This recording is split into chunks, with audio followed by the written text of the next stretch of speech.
see my slide? Yes, sir. Yes, okay. Let's continue, yeah. Previously, we have discussed about scheduling, but still not finished yet. And I think we already discussed about scheduling for flow shop environment, yeah. And if you remember, we have discussed about Johnson algorithm and also CTS algorithm as the development of Johnson algorithm. It means that we can use CTS to conduct scheduling for flow shop environment for more than two machines, yeah. And after that, we continue with parallel machines flow shop scheduling. Okay, in parallel, this one, yeah, we discussed about this in this evening.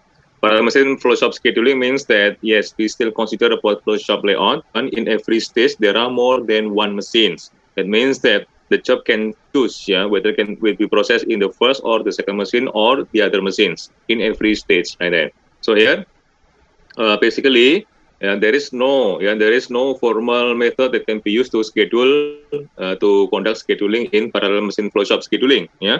But actually, we can try to implement, yeah, let's say SPT to select the job, yeah, to select the job to be processed in the machine. So here we try to implement SPT, and also the concept is like this. The concept is when a machine is idle, then actually we can allocate, yeah, we can allocate or we can assign a job to be processed in that machine, and that. It's very simple like that. So this algorithm called as Caspi-Montreal, yeah, Caspi-Montreal algorithm. Okay, again, the concept is like this, yeah. When a machine is idle, then we can assign, yeah, we can assign a job to be processed in that machine, like that. And also we also need to consider upon the ready time or ready time, yeah, the ready time of the job. If the job is ready, then yeah, we will choose it to be scheduled in a machine which is idle, like that. And if there are more than one job that can be selected, can be assigned to a machine, then we try to break the rule. Yeah, instead of using random, we can implement SPT, yeah, SPT or shortest processing time rule. So we select the shortest, yeah, processing time to be scheduled first. Like that. Okay, student. And this is the layout, yeah, in parallel machine flow shop scheduling. Yeah, you can see here, yeah, the basically the process is the layout is still the same. Yeah, we arrange the machine based on the production sequence. Yeah, let's say there are 6 jobs, and after we analyze, yeah, from the OPC operation process chart, we know the process like this. Yeah, all of the job require D or drilling first. After that, they require R or riveting. So we need to arrange, yeah, our machine like flow shop like this, yeah, serially, yeah, from the first to the last stage, yeah, serially, because we know the production sequence, yeah. And in every stage there are more than one machine. So here actually, yeah, our task is how to assign, yeah, how to assign this job to be processed in R2. And after that we continue, yeah, to assign the job to R1 or R2, like that.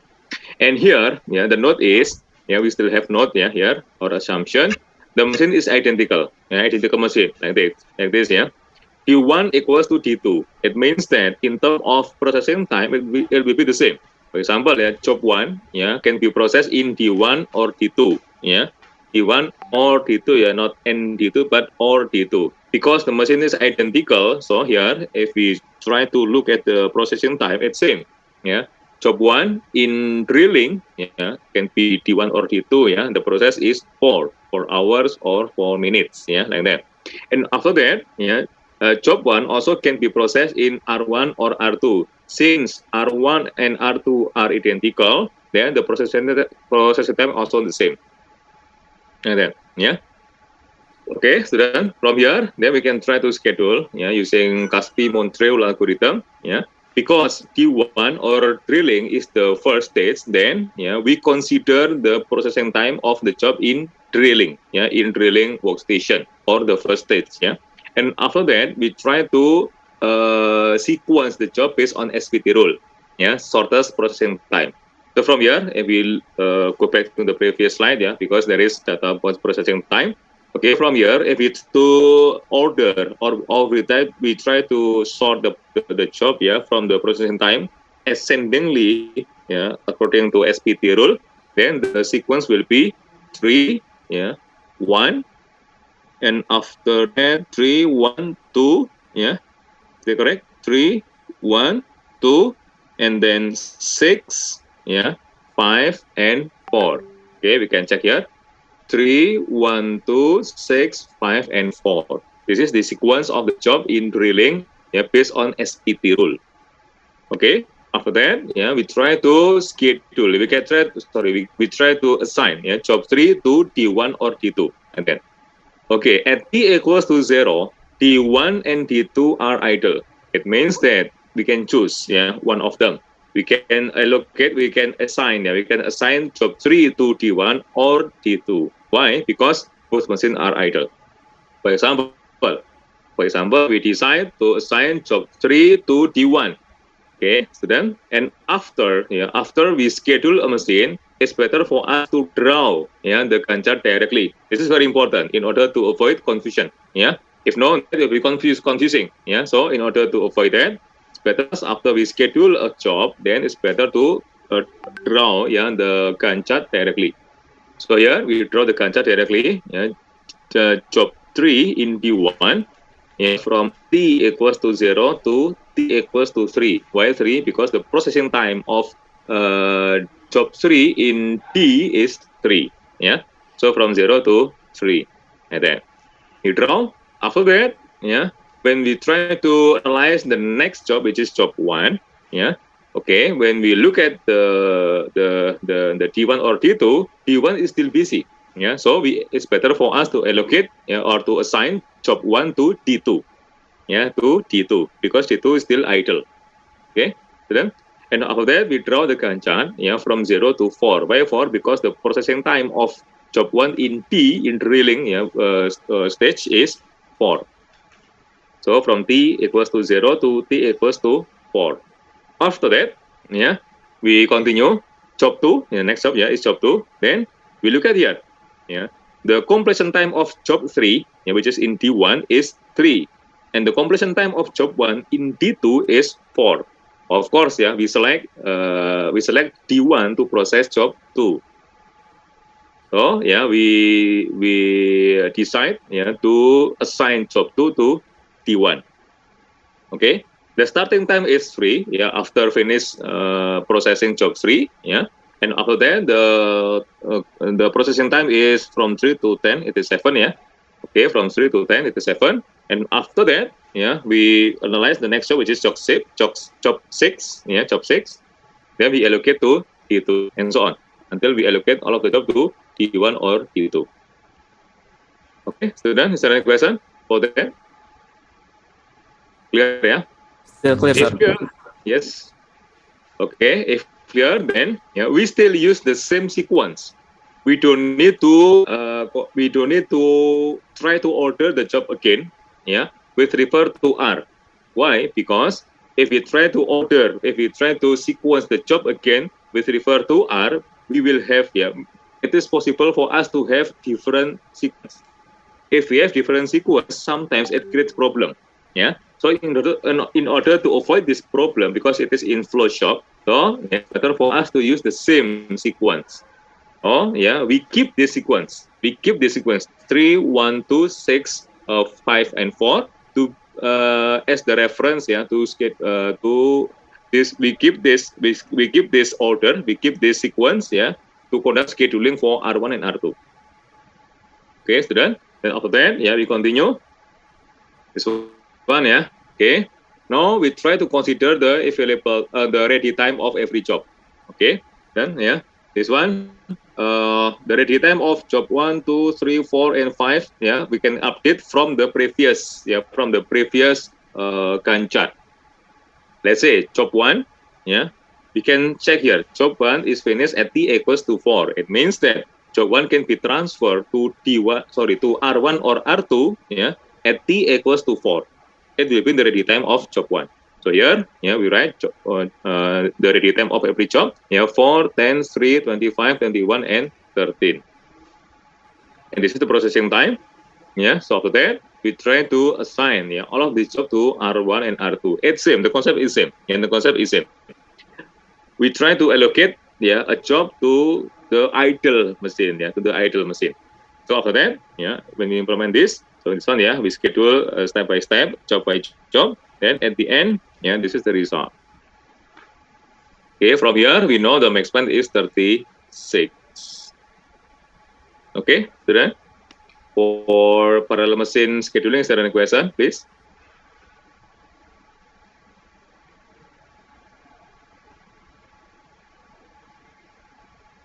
Okay, student. If no, then you need to double check. You need to double check. Please make sure there is no overlap.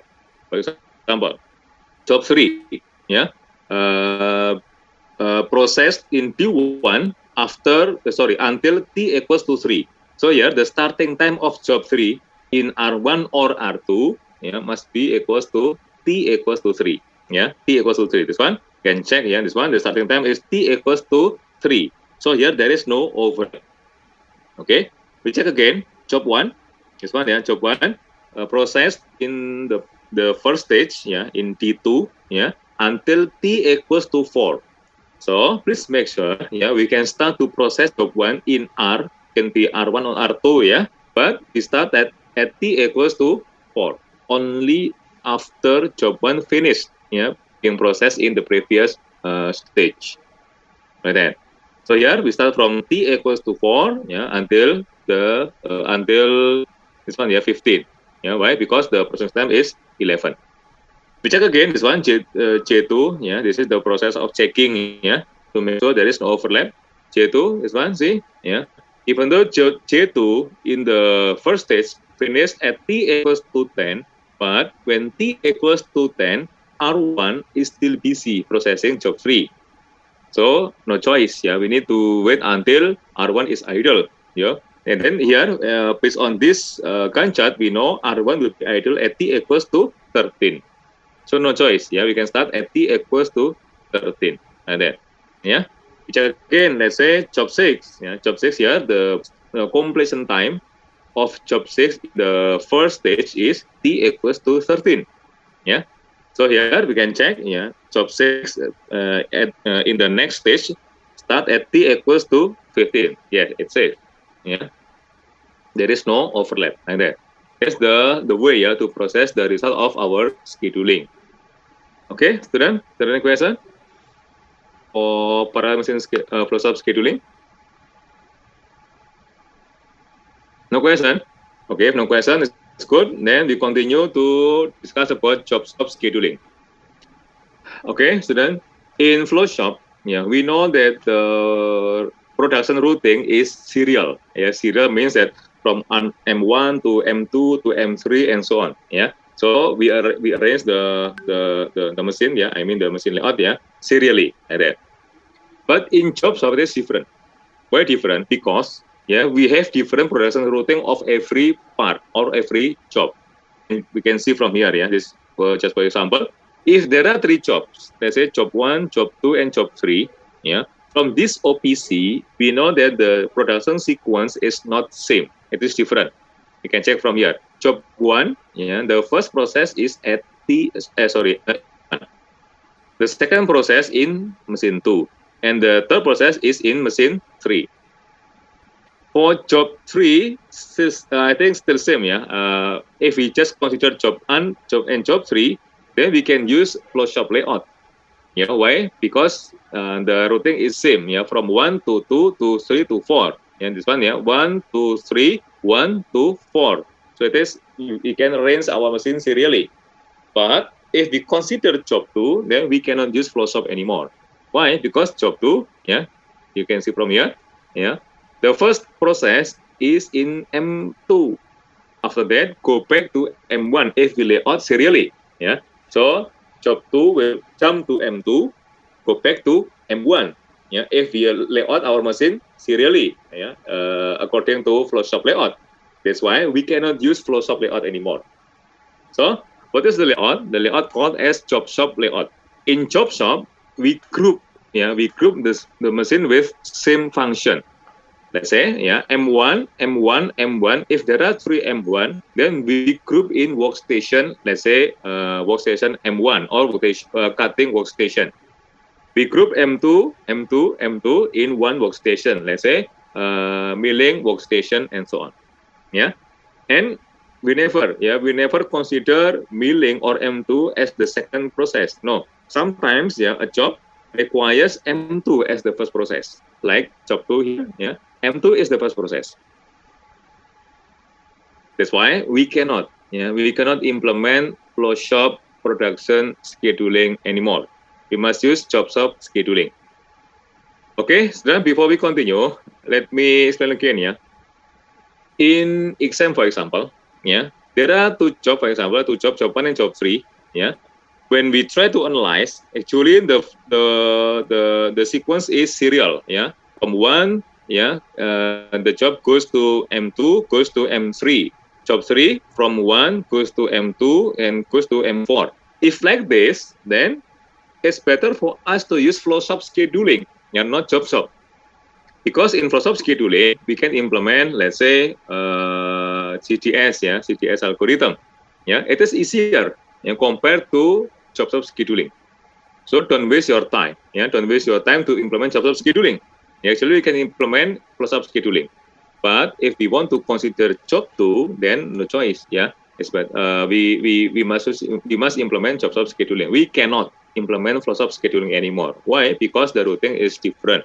And the routing for job 2, yeah, it goes to machine 2 first. After that, go back to machine 1 if we use flow shop scheduling, and it is impossible. Yeah, very impossible, because in flow shop usually the material handling tool is conveyor, and there is no two-direction conveyor. Yeah, conveyor usually has one direction. Yeah, so we cannot install a conveyor, yeah, in job shop scheduling, cannot. In job shop environment, cannot. Yeah, why? Because, yeah, conveyor has one direction. Yeah, there is no two-direction conveyor. Okay, student, and after that, yeah, in order to sequence the job, in order to sort the job or to order the job, we can implement one of these rules. There are several rules. Yeah, we can use random. If random, then we select a job randomly. Yeah, or we can implement first come first serve. If the ready time of the job is different, previously we consider all of the job already ready to be processed at t equals to 0. If like that, then implement what Johnson algorithm or CDS. But yeah, if the ready time of the job is different, then we cannot implement Johnson algorithm or CDS anymore. So we can implement this one, yeah, first come first serve. Once the job is ready, then we assign it, yeah, to be processed in idle machine first, like that. It's called as first come first serve. Or we can implement D-date. What is D-date? Select the job with earliest due date. If there are more than one job ready to be processed, then we will select, yeah, a job with earliest due date, yeah, to be processed first. Or we can implement SPT, shortest processing time. All this one, yeah, or LRPT. L is the least remaining processing time. Okay, it is in interruption, yeah, in interruption environment. I mean like this, yeah. Sometimes, yeah, we process the job half, not fully, yeah, but just half, yeah. After that, we want to continue again to process again. So if like that, yeah, we can try to analyze the remaining processing time, because we already processed, let's say, half or maybe 3/4, yeah. If like, or 1/3, yeah. Then after that, we can try to analyze the remaining time, and we select the least, yeah, remaining processing time, and so on. Yeah, you can implement one of these rule. Okay, student. Then, okay, for example, we want to implement first come first serve rule. Yeah, so yeah, there are 3 jobs. Yeah, job 1, job 2, and job 3, and this is the routing based on this OPC. Yeah, based on this OPC, we can identify the routing of every job. Job 1, the routing is M1, M2, and 3. Job 2, the routing is M2, M1, M4, M3. And job 3, the routing is M1, M2, and M4. So we recorded here 1, 2, 3, 2, 1, 4, 3, 1, 2, and 4. And this is the processing time. Okay, so then after that, we schedule the machine, yeah, one by one. We schedule the machine one by one. We start from machine 1, but machine 1 is not the first. Yeah, machine 1 is not the first process. For job 1 and job 3, yes, this is the first. Yeah, for job 3. But for job 2 M1 is not the first process. So actually, why we select machine 1 first? It is not compulsory. Yeah, it is not compulsory to schedule job machine 1 first. No, we can start from machine 2. We can start from machine 3 and so on. Yeah, not always start from machine 1. Yeah. Okay, student. For machine 1, yeah, we record job that require machine 1. Yeah, all of the job require machine 1. So we record here job 1, job 2, and job 3. And after that, we identify the ready time. Okay, from where this one? Okay, let me explain you. Yeah, job 1 require machine 1 as the first process. So job 1 must be ready at t equals to 0. Same with job 3. Yeah, for job 3, machine 1 is the first process. So job 3 must be ready at t equals to 0. It is different with job 2. Why? Job 2, yeah, for job 2, machine 1 is the second process. The first process is in machine 2. So we need to check. Yeah. In machine 2, yeah, job 2 requires 8 hours or 8 minutes. So job 2 can be processed in machine 1 only after t equals to 8. It will be the ready time of job 2 in machine 1. Is it clear? Then for this? Clear. Okay, if clear, then we record the processing time. Yeah, after that, we implement this rule, first come, first serve. So here we select job that can be processed, yeah, at t equals to 0. There are 2 jobs that can be selected, job 1 or job 3. Okay, student. Then after that, yeah, we need another rule, yeah, to select job 1 or job 3. Let's say we implement SPT, then here, yeah, we select job 3 first. Why? Because the processing time is shortest. Yeah, this is the shortest processing time. So we select job 3 first to be scheduled, yeah, in scene 1. This one, job 3. Again and again, after we got, yeah, the job order, it's better for us to draw the Gantt chart directly. So here we draw the Gantt chart for job 3. Yeah, start at t equals to 0. See, the ready time equals to t equals to 0. Yeah. After that, the processing time is 4. So we draw, yeah, Gantt chart of job 3 like this. From t equals to 0 to t equals to 4. Okay, student. Now we know M1 will be idle at t equals to 4. So here, yeah, we still have 2 jobs, job 1 and job 2. Okay. From the ready time, when t equals to 4, we cannot select job 2. Job 2 will be ready at in machine 1 at t equals to 8. So it's better for us to process job 1 first. Yeah, we select job 1 to be processed in machine 1 after job 3. Yeah, so it's start from t equals to 4 until t equals to 14. Why? Because the processing time equals to 10.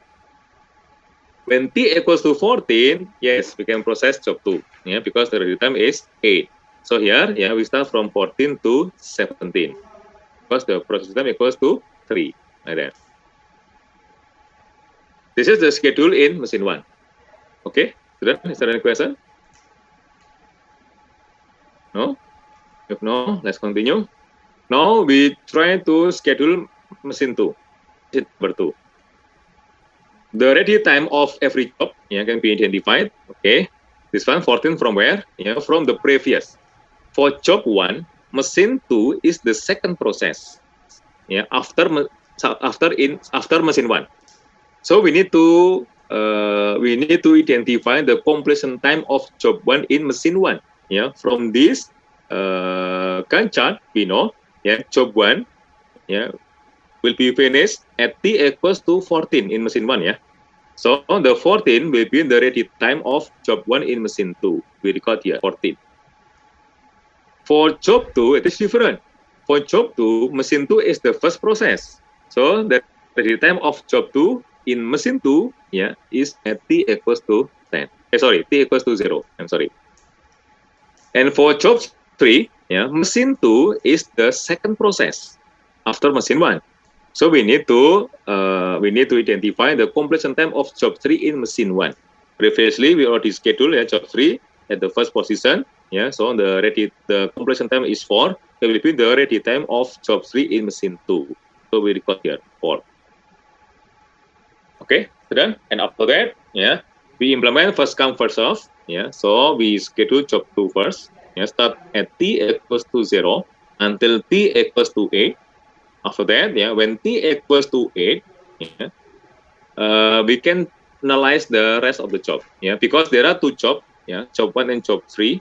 But from the ready time, you know, at t equals to 8, we cannot select job 1. Job 1 still not ready yet. So we select job 3, yeah, to be processed in machine 2. This one at t equals to 8, not t equals to 4. Yeah. Even though we can process job 3 at t equals to 4, but when t equals to 4, machine 2 is still busy, yeah, processing job 2.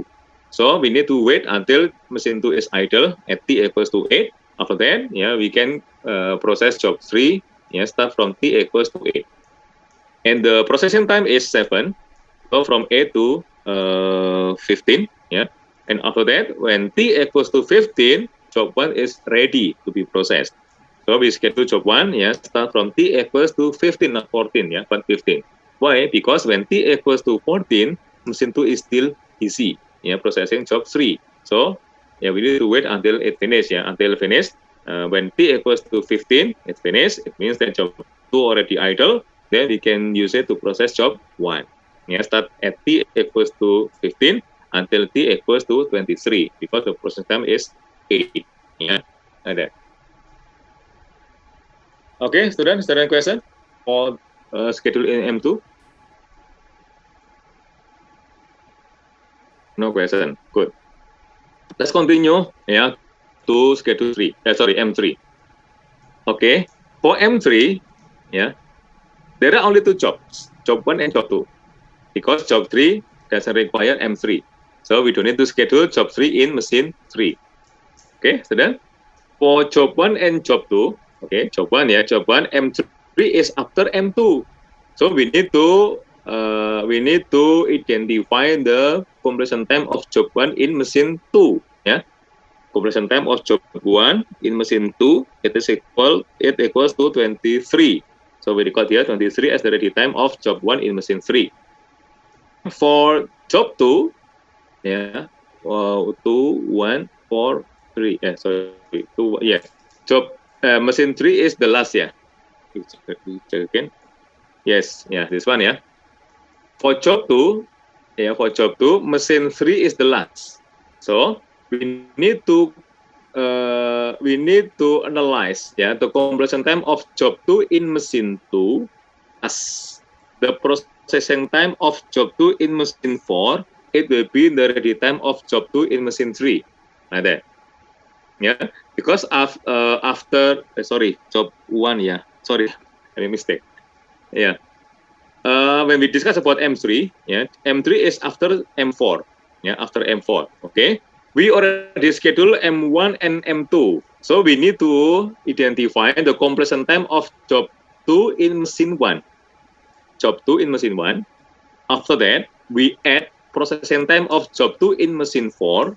It will be in the ready time of job 2 in machine 3. Is it clear? Sudah? No response? It means that I assume you understand, yeah, for this. So we identify, yeah, the completion time of job 2 in machine 1. Completion time of job 2 in machine 1 is 17. Yeah.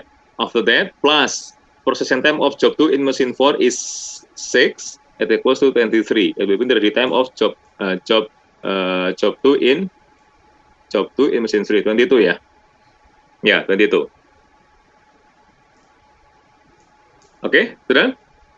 Is it clear? Yeah, after that, yeah, we schedule, yeah, using first come, first serve. It means that we must schedule job 2 first, yeah. Start at t equals to 22, then after that, 22 or 23. Okay, let me check, yeah. 2, 1. So we need to know the completion time of job 2 in machine 1. Job 2 in machine 1 is 17, yeah, 17 plus 5, yeah, 22, yeah, correct. Okay, 22. Yeah, 22, we schedule it first. Yeah, start at t equals to 22. until 28, yeah, because the process time is 6. After that, we schedule job 1. Okay, then this is the last, yeah, for machine 4. We do the same, yeah. So this is the sequence 3 and 2. Then we draw here. Okay, student. After that, please be careful. Here we still have overlap. Yeah, this is invisible. Why invisible? Because it is impossible, yeah, to do like this. Why impossible? Because job 2, yeah, process in machine 4 until t equals to 23. So we can continue to process job 2 in machine 3, yeah, start at t equals to 23, not 22. So here we need to shift, yeah, we need to shift this schedule one step after, yeah, 1 minute or 1 hour after, yeah. So here, yeah, we have overlap. Then we need to revise it, become like this. Then the mix span is 33. Yeah, this is the final mix span. Okay, then, is there any question for job scheduling? It's finished.